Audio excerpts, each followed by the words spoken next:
Hi there, this is Prague Talk, a podcast from Radio Prague International. My name is Ian Willoughby. My guest this time is political scientist Jiří Pehe, who's somebody I've interviewed scores and scores of times over the years for his illuminating insights into Czech politics. But as Jiří prepares to retire as director of York University Prague, after a quarter of a century in the position, I thought it could be a nice idea to speak to him for once about his own life. This includes, as you'll soon hear, a dramatic escape to the West, a life-changing stint in 1980s New York, and working closely with Václav Havel. That's in this edition of Prague Talk with Jiří Pehe.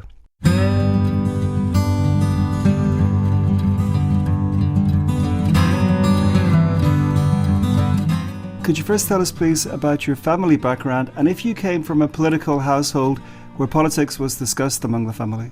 Well, I came from a family that was not very political. My mom was totally apolitical, but of course we talked at home about the situation under the communist regime quite often. She wasn't a friend of the regime, but like so many people, she kept it to herself. My father, on the other hand, was actually a soldier, but he wasn't a soldier in the communist army because of some convictions, but because both of his parents died just before World War II, and he was raised by distant relatives. And when he was 18, they just told him, not even 18, he was younger, they told him to get out. So the only institution that could take care of him was the army. So he went to the army. I think that he regretted it for most of his life. But he wasn't, which is sort of funny, he wasn't a great friend of the regime either. And then in 1968, he did something. I never found out exactly what. He disappeared for a few days. But after that, his career in the army was totally stopped. They didn't throw him out, but he wasn't promoted anymore or anything of the sort. You studied law and philosophy here in Prague. Why those subjects? Well, I studied law because I could not, partly because of my father's problems, I could not get very easily into any other school because which I would like to study at, like philosophy. So paradoxically, although the law was sort of one of the disciplines where there were certain ideological pressures, they also took 500 students. I had good grades at high school, so I tried the law school. I was admitted, and then just after 1 year, I actually enrolled at the School of Philosophy for what they called night studies, or whatever you would call it. It was basically not my main school, but I was able, as a result, to go there, participate in seminars, lectures, and so on. Were there not ideological pressures at the philosophy faculty?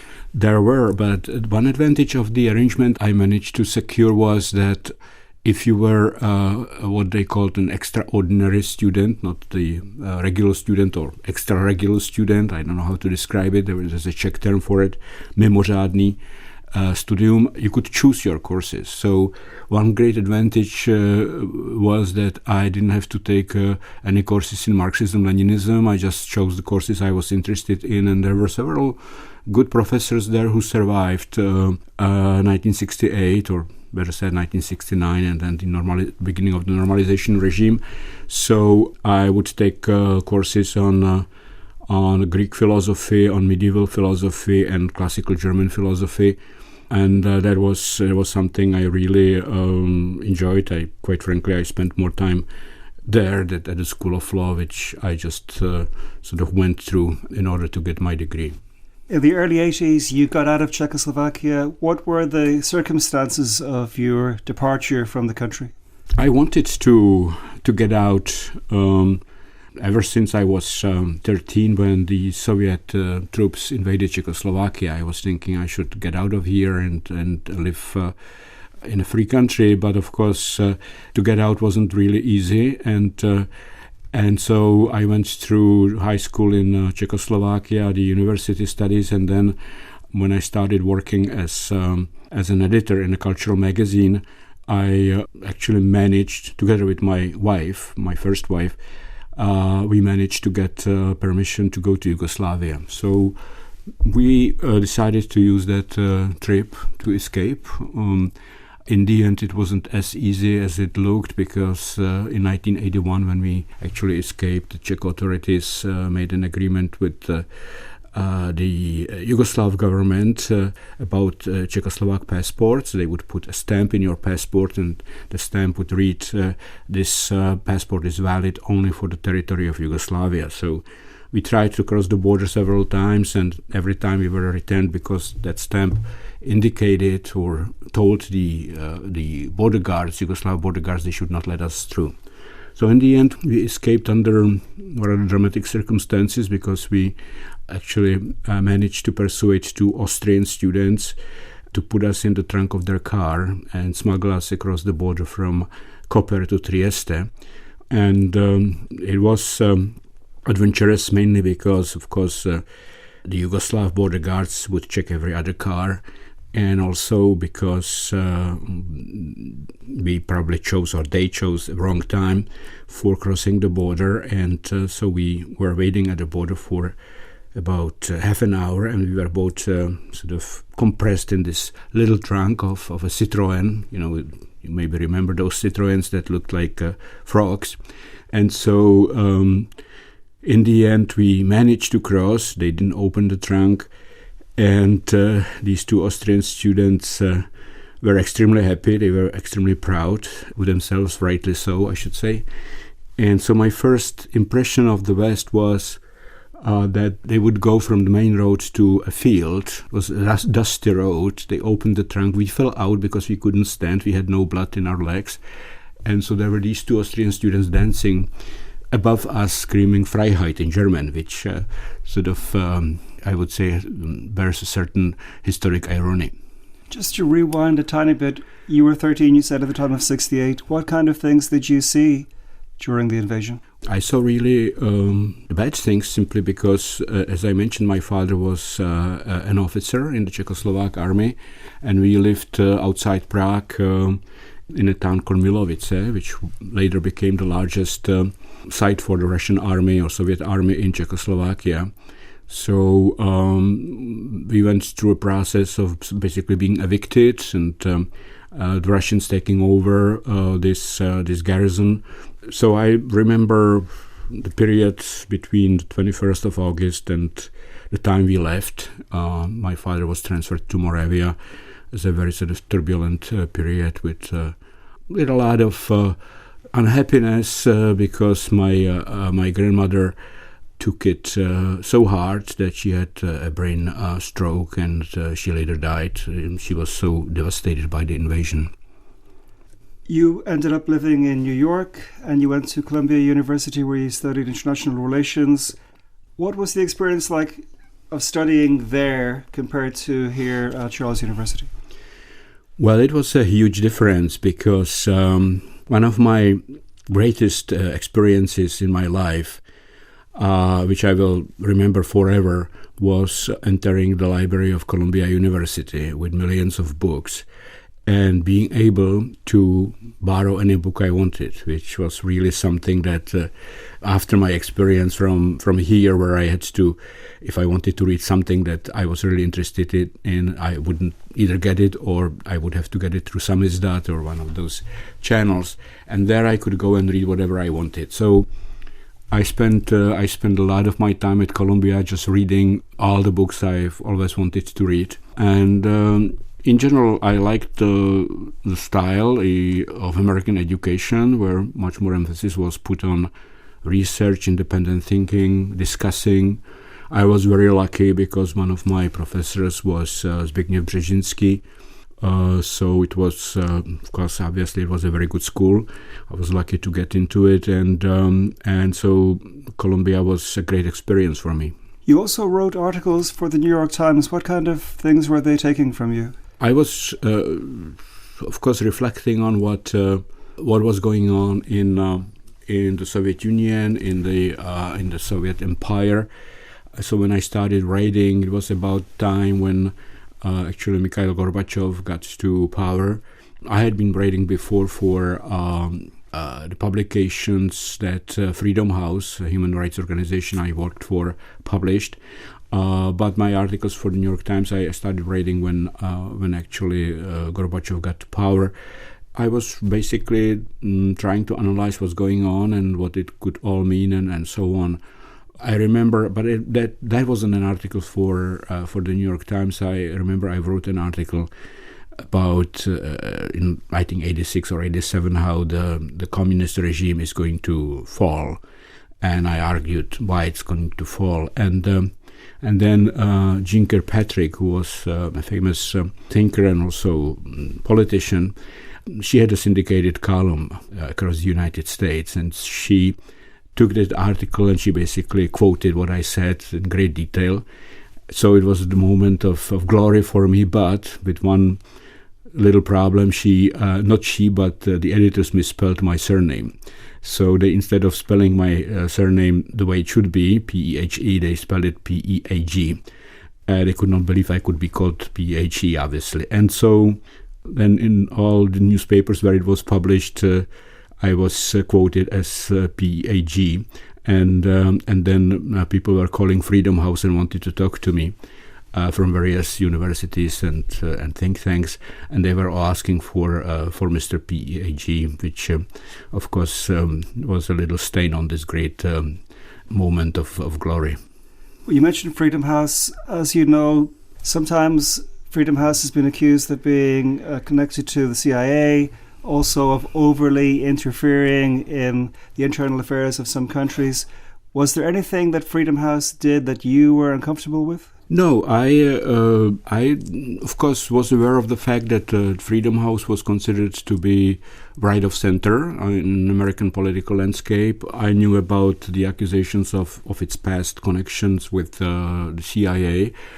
During my tenure there, which was between 85 and 88, I didn't witness any of the sort. I was responsible for monitoring Eastern Europe, and as you know, Freedom House published, and it still publishes, these yearly surveys of freedom. So my task was basically not only to monitor politics and human rights in Eastern Europe, but also to write for this survey, to write enough input for the main editor to be able to rank various countries in Eastern Europe. So for me it was a very useful experience. Certainly I didn't personally detect any great bias. I think that Freedom House did a lot of good work, at least at that time, and I would have probably stayed there, but I got an offer from Munich to go to Radio Free Europe, so that's what I did. Where you also had a kind of analytical role. But I'm curious about when 89 happened. When did you first come back to Prague? Well, I was working at Radio Free Europe for its research department from 1988. And so the revolution, the Velvet Revolution, happened when I was at Radio Free Europe already. I was at the time employed by the research department of the radios. My first trip to Czechoslovakia after all those years in exile is concerned. It was a bit funny because the head of the Czechoslovak broadcasting department, Pavel Pecháček, was actually allowed to go to Czechoslovakia as the first journalist from Radio Free Europe ever, just shortly before the revolution started. And he went to Czechoslovakia to cover the canonization of Saint Agnes of Bohemia. But it happened that at that time the revolution started, and so he moved his equipment and everything to a hotel at Wenceslav Square, and he started reporting live on those demonstrations. And after about 2 days, the secret police, which was still powerful, took him and transported him to the border and virtually kicked him across the borderline to Germany. And he came back to Munich, and we had a meeting. I was part of the sort of broader management of Radio Free Europe at that time. And the bosses of Radio Free Europe were discussing how to proceed. And I thought they would say, okay, we cannot send anyone because it's too dangerous still. But they said, no, we have to send someone with an American passport. And they all looked at me. So that's how I got to Czechoslovakia, about 3 or 4 days after the revolution, they sent me to Bonn, to the Czechoslovak embassy to pick up my visa. And I went to Prague and I spent 10 days in Prague. So that was my first trip, which was very eventful. I was able to go to some of the meetings of the Civic Forum. I met a lot of dissidents, reporting back to Munich. So that was something that I, of course, will never forget. One of those dissidents was Václav Havel, I guess, and at the end of the 90s, he worked for Havel as an advisor for a couple of years. What was it like working for Havel and even being with Havel? That was a great experience, and quite frankly, if Havel did not offer me that job, I would have probably gone back to the United States, because I thought I could teach at a university at the United States. But when I moved to Prague, which was in 1994, with Radio Free Europe, or actually with a research institute, which was called the Open Media Research Institute, which was connected to Radio Free Europe. So when I moved to Prague in 1994, I started writing for Czech newspapers, and Havel read my articles, and as he later said, he always agreed with me, and he followed me. And so one day I got a phone call from this man from the castle. It was the operator at Radio Free Europe told me that they are calling from the castle, and there is this deep voice asking me whether I would meet with him and that he would like to offer me a job. And I thought, okay, this is one of those TV pranks, they are filming it somewhere and it's a joke. But it turned out to be true. It was Václav Havel, and so I met with him and he offered me the job of the head of the political department in his administration. It was a great experience. First, I took it because who would refuse the opportunity to work for one of the biggest personalities of the 20th century. And second, as far as our relationship, Václav Havel was extremely personable, funny, had a great sense of humor, which was extremely important for me. And he was someone I could admire. So for me, it was a great experience. And were you always on the same page politically? Because if I understand it right, your politics are more like centre-left? Well, actually, politically, we were on the same page, because if I could describe Havel as, in political terms, I would describe him as a sort of leftist liberal, and that's what I consider myself to be as well. Later, he started leaning more towards the Greens and supported the Green Party, but we were politically mostly on the same page. When we had some disagreements, it would be about some concrete steps. Maybe the biggest disagreement we had was in 1997 when the Klaus government collapsed, and Havel really wanted to name a new government very quickly, and he had this idea that it should be a government of young people and so on. And I argued that he should be careful and he should give Klaus a second chance, because Klaus will use it against him, the fact that he didn't give him a second chance. So it, in the end, of course, happened. Klaus was very bitter about being left out and blamed the collapse of his government on Havel and the central bank and some smaller parties, and he was able to sort of present himself successfully as a martyr, almost like victim. That was something where we had a slight disagreement, but otherwise, most of the time, I would be in agreement with Havel about almost everything.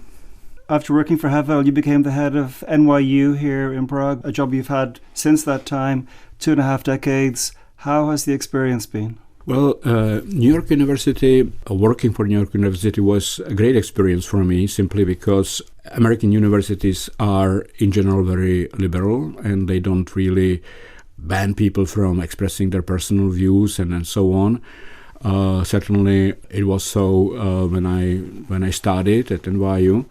And so I was able to not only continue writing and expressing my own views in commentaries and so on, but I was also able to continue working with Havel as his external advisor. In fact, when I asked NYU whether I could do so, they were very happy. They said, sure, as long as you are not employed by him directly, there is, as far as we are concerned, there is no conflict of interest. So I continued as Havel's external advisor until the end of his tenure, and later I considered working for NYU to be great for many other reasons, simply because I have a connection to the United States, and I was able to maintain that connection. I was able to spend a lot of time in New York, which I love, and so for me it was an ideal arrangement. And I am sorry to say that I'm retiring this year. You are interviewed a lot by the media, international and local, including Radio Prague. I think you are the most interviewed person ever in the history of Radio Prague because you have great political insights. Are there ever any approaches from journalists that you find annoying? Are there ever times where somebody calls you and you think, come on? Well, what I find annoying, to be quite frank, is when I'm approached by a journalist who already has written the article he wants to interview me for, or do a radio broadcast for, in his mind or her mind. And I feel that they just need quotes from me. In some commercial media here, they are even so frank that they say, I just need a few quotes from you. And then I sometimes say, no, sorry, I don't have time, because I want to give them a piece of analysis, not quotes, so they could put those quotes into whatever they are reading. But otherwise, I've been always very open to journalists, because not only I think it's my job, but also I think that's the only way to actually reach the public, besides my own next to my own writing. Especially when I'm interviewed by foreign journalists, I feel that it's sort of partly public service that I do. You were no friend of Presidents Klaus or Zeman, and Zeman publicly criticized you strongly. He said you were the stupidest journalist and you were a hyena. What's it like to be abused publicly by the head of your own state? Quite frankly, it didn't affect me too much, because I really had no respect for Zeman as a politician, as a human being. And it was, to some extent, almost paradoxical that I started getting a lot of emails from people I didn't know who actually supported me. They said, Zeman said this about you, and I didn't follow you until now. I have not followed you, but now you are my hero, and so on. It's like the best recommendation. He made a huge, it was an advertisement for me. That says something about his bad reputation. And as far as president of the country attacking an individual journalist or analyst or whatever, that I think is in itself something that really speaks very badly about Zeman, because politicians simply don't do that. You're also, of course, as we spoke about, associated with Václav Havel. Do you get a lot of abuse? Because Havel, for a certain section of Czech society, is a kind of hate figure. Well, it's almost sort of name calling, because of course you will once, because I worked for Václav Havel and I never distance myself from him, and I don't know why I should, because I think he was a great president and a very interesting person, dissident and so on. I am often referred to as Haveloid, which is one of the terms that the enemies of the liberal democracy here use. But that is something I certainly don't mind.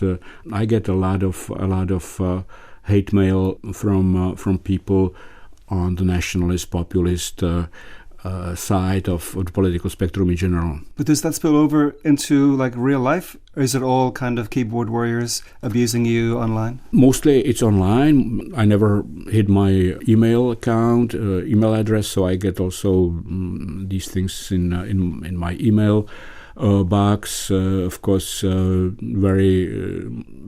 often I just see from the subject or from the way that the message starts that it really doesn't make sense to even open it.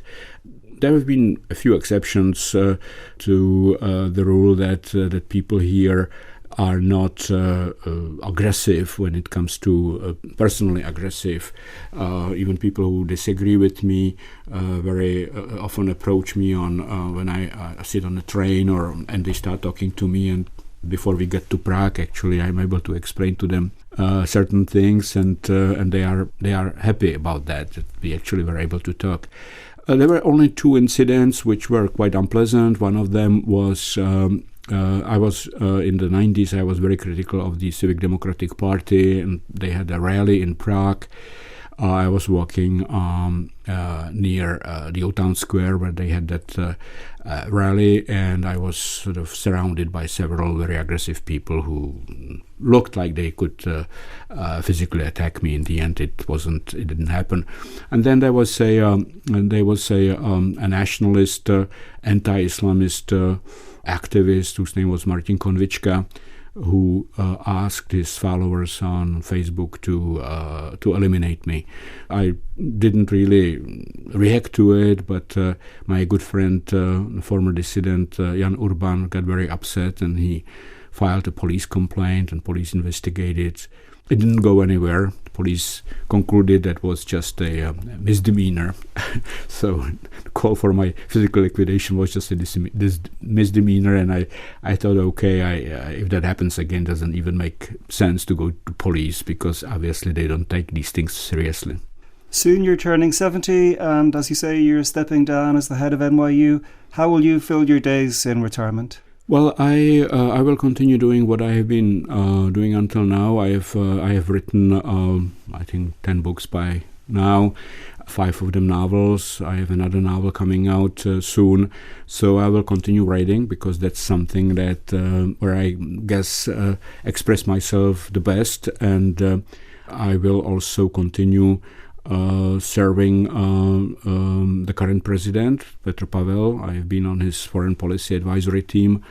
So I have things to do, and then of course, just like you, I discovered the beauty of having a dog, and so I have a dog, and I spend quite a lot of time being with the dog, contemplating, thinking, and so on, because we live near a forest outside Prague. So I cannot say that I think I would be bored. I'm going to take this opportunity to ask you one final political question. Andrej Babiš is very likely to win the next elections and likely to form the next government, or at least there's a very significant chance of that.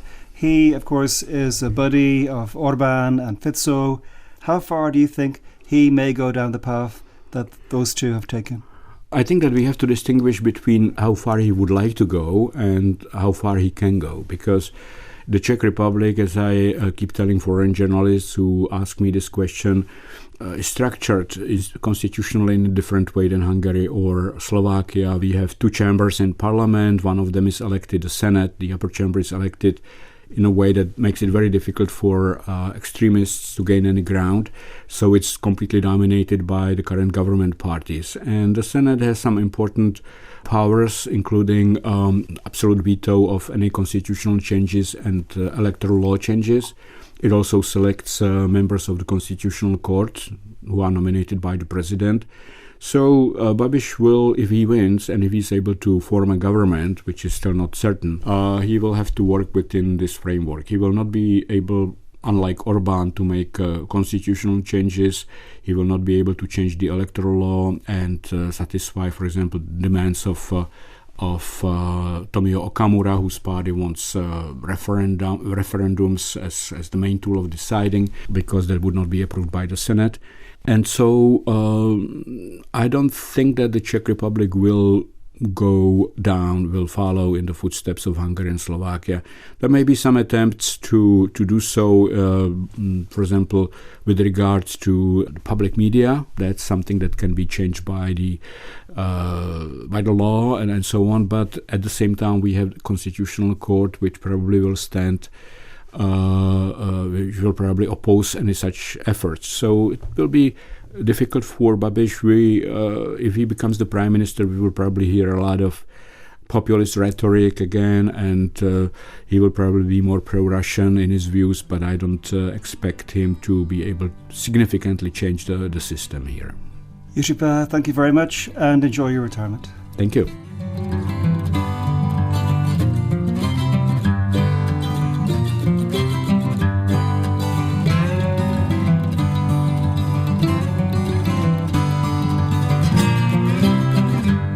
yes, many thanks indeed to Jiří Pehe for speaking to me for this episode of Prague Talk, a podcast from Radio Prague International. If you're new to the pod and enjoyed this conversation, why not check out some of the many earlier editions and subscribe wherever you get podcasts. But for now, from me, Ian Willoughby, thank you so much indeed for listening to Prague Talk, and talk to you again very soon.